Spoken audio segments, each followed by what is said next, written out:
exactement, ouais. Alors, ça va être un objet qui peut varier, le prix peut varier. Vous m'avez dit, c'était combien votre budget déjà? D'accord, d'accord. Très bien. Écoutez, je peux vous conseiller celui-ci. C'est un objet qui va venir se clipser ici. Clac. Tout simplement. C'est très léger. Ah oui, oui, très léger. Absolument. Là, on est vraiment sur quelque chose de pépéné, hein, vraiment très léger. Alors, qu'est-ce que c'est? Ça ressemble un petit peu à une télécommande en fait. Ici, il y a des boutons.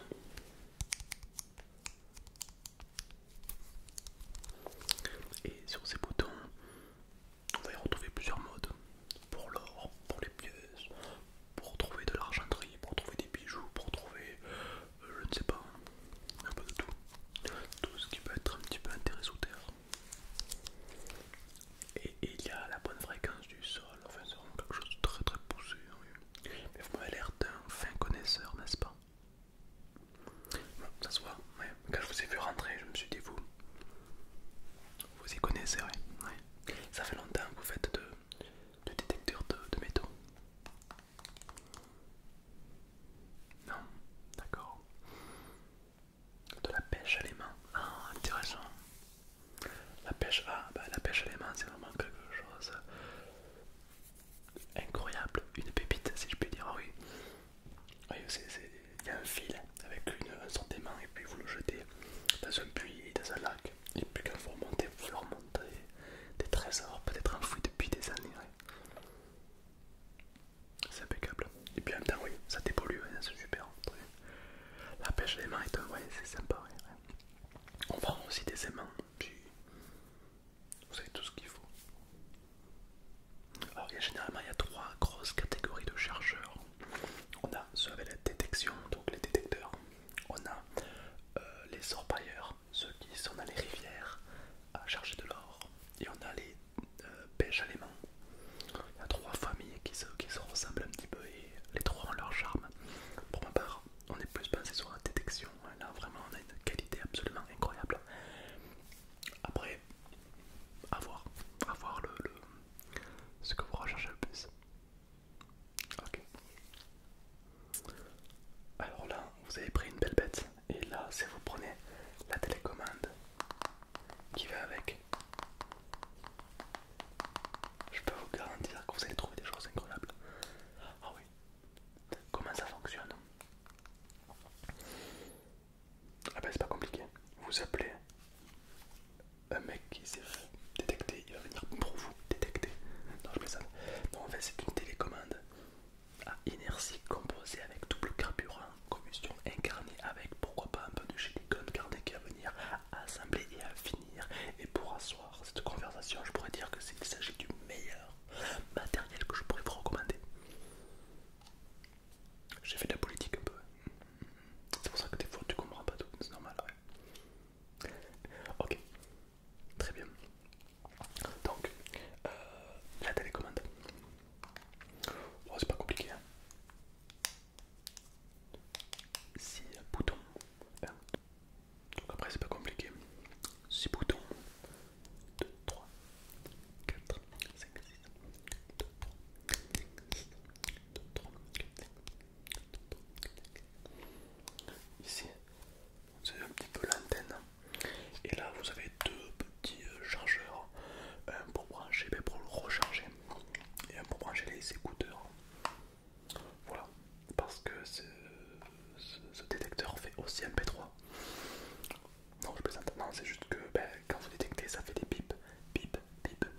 Et selon où vous trouvez, des fois vous aimeriez ne pas être trop vu en fait. Donc là, c'est bien de ne pas trop faire de bruit, ou tout simplement pour ne pas déranger les gens qui s'y trouvent. Voilà. Donc vous avez la possibilité de mettre un casque. On a la version en dessous, mais vous ne pouvez pas mettre de casque. Ouais, vous préférez avec le casque. Pourquoi? Ah, comme c'est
fonction de ce qu'ils trouvent, ils le revendent et ça leur fait leur salaire tous les mois.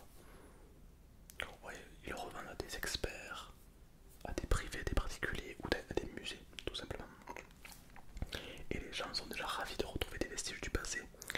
Et en plus, la personne se fait un peu d'argent pour le temps qu'elle a consacré à la charger. Voilà. Ça, c'est intéressant, oui. Il y a tous les prix, il y a tous les prix. Votre enfant aimerait en acheter? Oui. À un petit. À 60 €, oui. Alors, à 60 €, ça sera vraiment un tout petit détecteur, oui. Mais rassurez-vous, il peut trouver des choses incroyables, bien sûr. Ça veut rien dire, il faudra juste un peu plus de patience. Quelle est la différence entre un gros détecteur et un petit détecteur? C'est pas la taille qui compte. Attendez.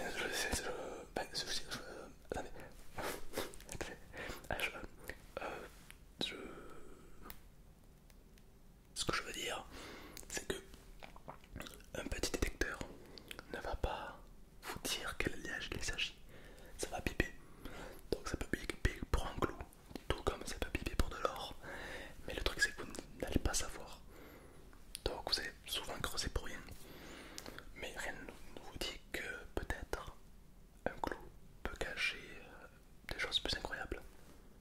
Du fer que les gens ne vont pas déterrer parce qu'il ne s'agit que de fer peuvent cacher la devanture en fer d'un coffre-fort par exemple.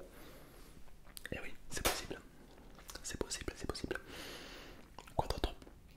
Euh, les petits détecteurs auront plus de mal à être précis.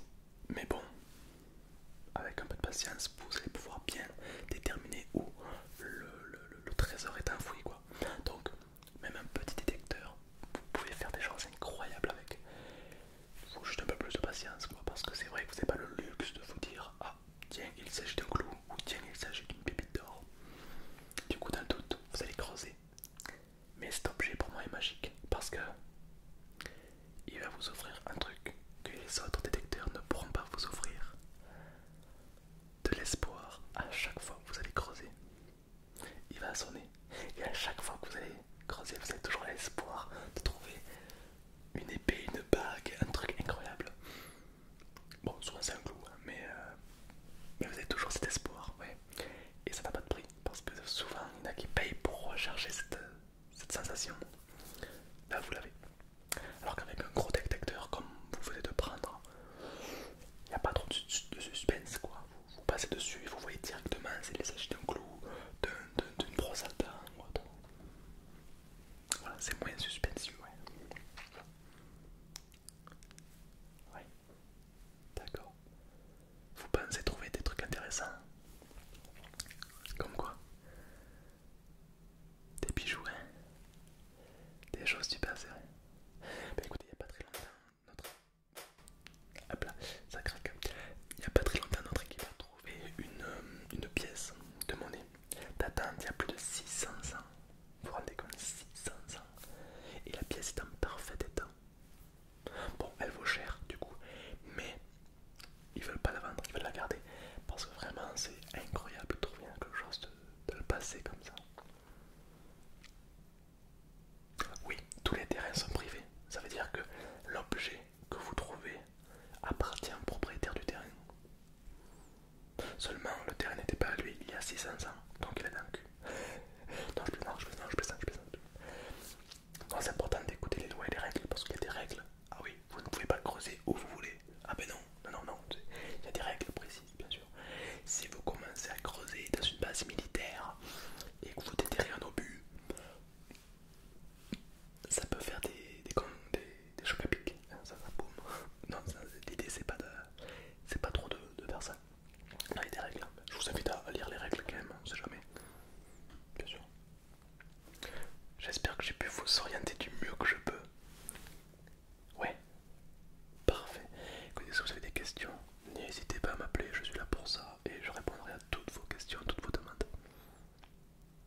Merci beaucoup, vous êtes très gentil, merci à vous. J'ai passé un super moment